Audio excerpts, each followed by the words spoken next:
Yeah. Okay, so mine was kind of on do the advantages of social media outweigh its the disadvantages and like its tendency to cause like anxiety and depression and those kinds of things.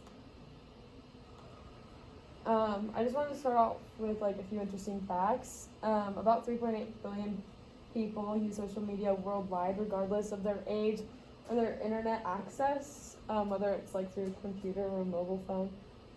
And 63% of the world's population is active on social media, and about 90% of those active users on like a mobile phone, like they access it on social media through mobile phone. So 90% of people. So I don't know why I made that so complicated, but out of 3.8 billion social media users, about 98% access the websites or apps through mobile device. And one advantage towards social media, and that on the argument of why social media is beneficial, is that it creates ways for people to meet new people across the globe. With that many users, those billions of users that are on social media and on technology, you can be living in Utah, but you can meet people from like a completely separate continent and be able to communicate with them. And then you're also able to keep up on important events in each other's lives. So like when by going through your Instagram feed, you see the posts that people are making, and you're able to just kind of keep tabs on what's happening with them. And it also enables you to interact with others. If you tend to be more shy and reserved in person, you can communicate through technology if you're not as comfortable in person. Another advantage is that it gives you more access to information. Social media spreads information faster than any news channel, and this convenience has become extremely useful during the COVID pandemic. If you think about it, we're always like constantly kind of checking the internet and seeing kind of how many cases there are and any updates. Social media also just kind of gets that information quicker. News channels are able to post it through it, and like lots of celebrities everyone just kind of bounces ideas off of each other. And social media has become the main source of news online. Without social media, we would have to resort back to kind of magazines and newspapers and TV channels, and that's just not as efficient as just checking an app on your phone and staying involved that way. Another advantage is that it creates more job opportunities. If you ever think about it, it's really it's easy and hard, but you are able to become kind of an influencer based off of how many followers you have, and you can actually make a pretty large income off of that. Lots of, like Kylie Jenner, she has like a $900 million net worth, and lots of it, in large part, is from social media, and that's kind of how her family almost came to fame. But lots of like influencers will be promoted by companies or will be paid from companies to promote their products, and you can make a good amount of money from that. And it also kind of helps the economy from little businesses, or like smaller businesses are able to market their business through social media, and that helps kind of get them more attention. And you'll often see ads and things on Instagram and stuff that also kind of are just ways they market their business, and like the use of a hashtag where you can just kind of click on something and it opens up so many ideas that are based off of that specific topic. It also is really good for smaller businesses. And then I just want to share this video that kind of talks about the benefits of social media, and then I'll kind of dive into the disadvantages.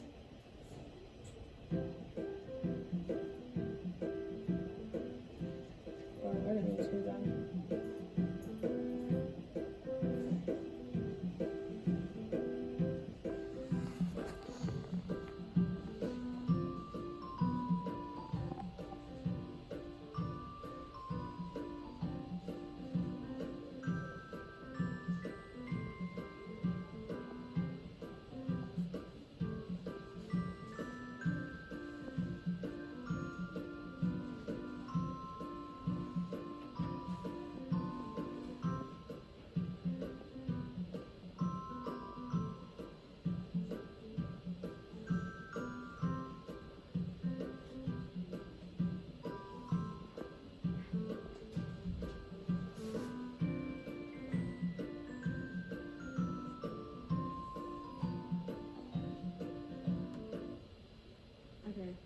basically it on that video. Just kind of sums up all the other points I talked about. Oh, I don't know why it's starting again. Hold on. Okay, so now we'll talk about the disadvantages. Social media kind of affects your mental health and the way you view yourself. Users ages 18 to 24 are the most active demographic on social media, which makes them the most susceptible to the negative effects of technology.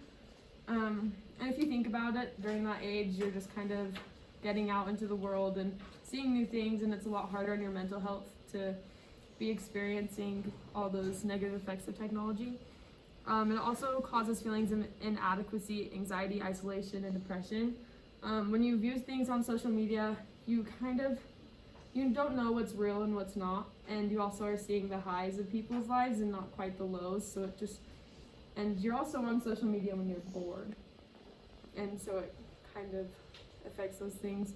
And social media is used by the beauty industry, which often promotes unrealistic standards. And then 99.9% of the photos from celebrities and influencers are edited or photoshopped. And that fact actually is from Blake Lively. She's a famous celebrity and actress. And she said that in a video, like kind of an interview online. And then another disadvantage of social media is manipulation. Social media filters through information designed to fit you and your interests.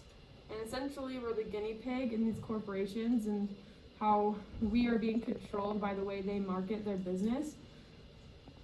And for example, I'm sure you guys have all heard, but like Kyrie Irving, have you guys heard that story? And it just kind of talks about, well, he's a famous NBA player, and he saw some information from Instagram that was explaining to him that the earth is flat, and it actually convinced him to actually believe so, and he came out publicly on the matter claiming that the earth was flat.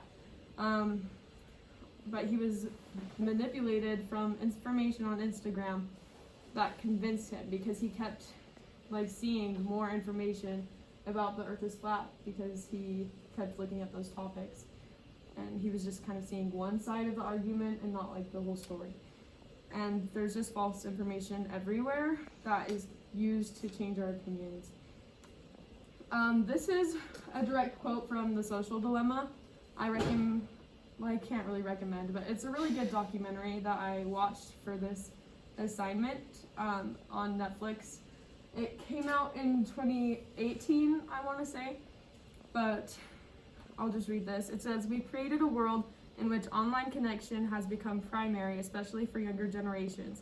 And yet, in that world, anytime two people connect, the only way it's financed is through a sneaky third person who's paying to manipulate those two people. So we've created an entire global generation of people who are raised within a context with the very meaning of communication, the very meaning of culture's manipulation." And I just find that really interesting because you kind of never really consider that. I never would have thought about being manipulated from social media without watching that documentary. Another disadvantage of social media is it creates a dependency. Some may experience phantom vibration syndrome, and this refers to when phone users perceive their device to vibrate, indicating that a call or a text is incoming, when in fact the phone didn't vibrate at all.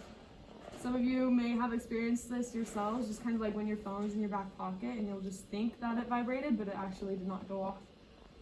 And that's just kind of another sign of that dependency on technology and social media.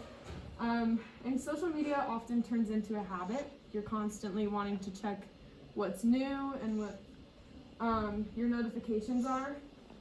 And then just out of curiosity, raise your hand if this picture kind of gave you anxious feelings just because of all these unopened notifications. That's often a problem with most people. They will see how many notifications they have, and they'll keep feeling anxious until they kind of go through and check and clear out all those notifications. And then I just want to share this video. This was a TED Talk by Bailey Parnell. She just kind of talks about one experience that she had.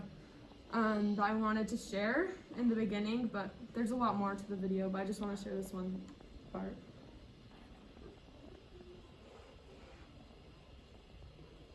My sister and I took a 4-day vacation to Jasper, Alberta. This was the first no-work vacation I had taken in 4 years. On this vacation, I was going dark. I was turning on airplane mode, no email, and no social media. Now, the first day I was there, I was still experiencing phantom vibration syndrome. That's where you think your phone went off and you check and it didn't. I was checking incessantly. I was distracted in conversation. I was seeing these gorgeous sights Jasper had to offer, and my first reaction was to take out my phone and post it on social. But of course it wasn't there. The second day was a little bit easier. And you might be thinking I'm ridiculous, but I hadn't been completely disconnected in over 4 years. This was practically a new experience again. It wasn't until the 4th day I was there that I was finally comfortable without my phone.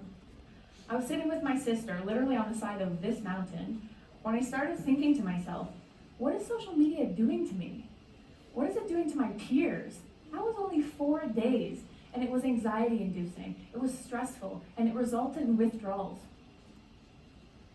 So I just kind of thought that just over a story year was ago. interesting.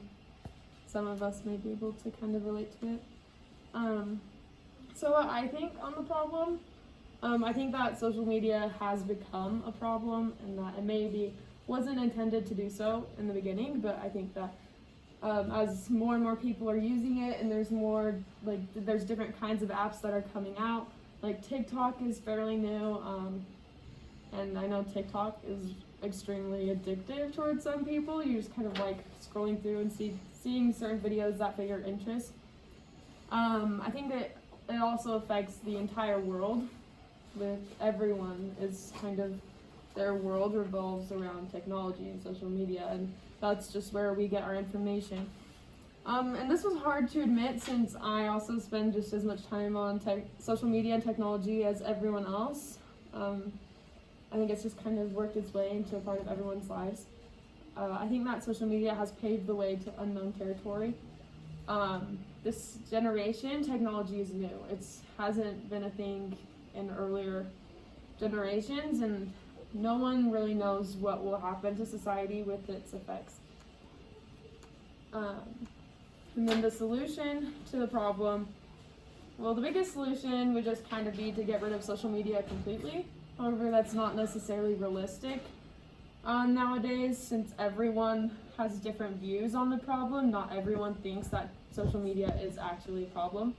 So there's not really a way to completely get rid of it. But it doesn't quite please both sides of the argument. A few ways that we can protect ourselves from the disadvantages of social media. You could simply just delete your apps off your phone, or just taking like a technology break for a few days just to kind of connect back to the real world. Or just kind of by watching the amount of time we spend on social media. Lots of you may have time restrictions that like parents often put on your phone, but that's a good solution, I think, just kind of restricting how much time you're actually on the media. And this is my works cited.